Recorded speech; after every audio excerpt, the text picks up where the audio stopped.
Espíritu Santo, yo te necesito. Manda tu fuego a ese lugar. La identidad de la Iglesia. Cuando hemos perdido algo, ¿cómo damos comienzo a la búsqueda de eso que hemos perdido? Lo más natural es que hagamos una lista de todas las características que poseía aquello que perdimos, para poder identificarlo más fácil. La búsqueda no la podemos detener, sino hasta haber dado con lo que hemos perdido, pero no con algo parecido, algo similar, sino con algo que cumple todas las características que le dan forma. Si buscamos una manzana, no nos vamos a satisfacer con una naranja o a la inversa.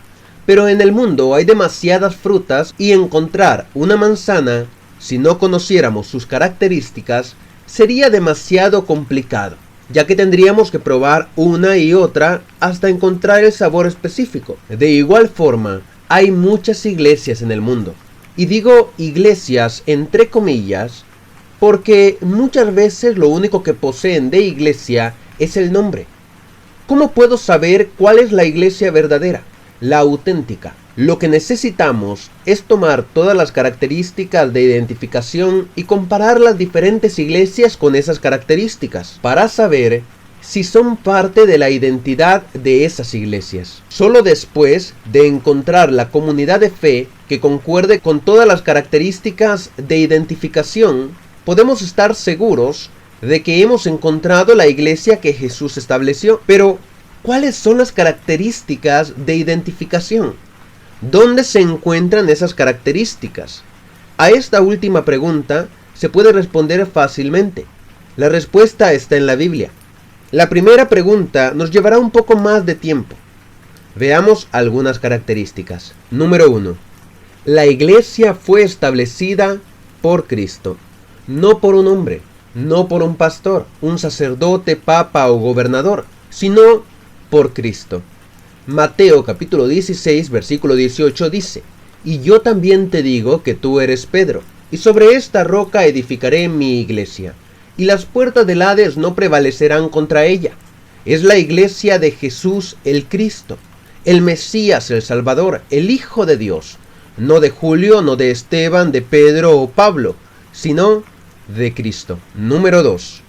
Tuvo su comienzo en Jerusalén, no en El Salvador o Honduras o Atenas, Nueva York u otra ciudad, sino en Jerusalén. Lucas capítulo 24 versículo 45 al 49 dice: Entonces les abrió el entendimiento para que comprendiesen las Escrituras, y les dijo: Así está escrito, y así fue necesario que el Cristo padeciese y resucitase de los muertos al tercer día, y que se predicase en su nombre el arrepentimiento y el perdón de pecados en todas las naciones, comenzando desde Jerusalén, y vosotros sois testigos de estas cosas. He aquí, yo enviaré la promesa de mi Padre sobre vosotros, pero quedaos vosotros en la ciudad de Jerusalén hasta que seáis investidos de poder desde lo alto. Y Hechos capítulo 2 versículo 4 al 5 añade: Y fueron todos llenos del Espíritu Santo, y comenzaron a hablar en otras lenguas, según el Espíritu les daba que hablasen. Moraban entonces en Jerusalén judíos varones piadosos, de todas las naciones bajo el cielo. Número 3. Fue establecida entre el año 30 al 33 después de Cristo. Esto se conoce gracias al relato de Hechos capítulo 2, donde dice que la iglesia fue establecida el día de Pentecostés después de la crucifixión de Cristo, después de su resurrección y después de ascender a los cielos. Número 4. La iglesia lleva el nombre de Cristo. Y no se refiere a un letrero o pancarta o afiche que indican el nombre, sino a la esencia de la iglesia en su adoración, actuar y en su predicación. La Biblia nos brinda distintas formas para referirnos a ella, pero siempre nos indica que había unidad en el mensaje y en la forma de las distintas congregaciones. Algunas formas en que se le llama en la Biblia son: Romanos capítulo 16 versículo 16: ¿Os saludan todas las iglesias de Cristo? En primera carta de Corintios 12:27 se lee: vosotros, pues, sois el cuerpo de Cristo, y miembro cada uno en particular. Número 5. Cristo es su única cabeza. Colosenses capítulo 1, versículo 18 dice: y Él es la cabeza del cuerpo que es la iglesia. Él, que es el principio, el primogénito de entre los muertos, para que en todo tenga preeminencia. Aunque quizás suene fuerte o no tan agradable, los líderes de la iglesia no son dueños de esta, son solamente siervos. La iglesia no tiene como cabeza un papa, un sacerdote, un pastor, un ministro, o como sea que le llamemos al que está al frente. La cabeza es Cristo. Los que ministran y lideran en las iglesias están ahí para servir en un ministerio. Detalle que muchas veces se olvida al ocupar alguna posición relevante en la congregación. Número 6. Se rige por el Evangelio de Cristo. Dentro de la iglesia que Jesús edificó, no existen credos humanos o libros de moral escritos por algún individuo. Lo que poseemos son los testimonios dados por los apóstoles. Dichos testimonios se encuentran en la Biblia, principalmente en el Nuevo Testamento. La segunda carta de Juan, versículo 9, dice: cualquiera que se extravía y no persevera en la doctrina de Cristo, no tiene a Dios. El que persevera en la doctrina, ese sí tiene al Padre y al Hijo. Número 7.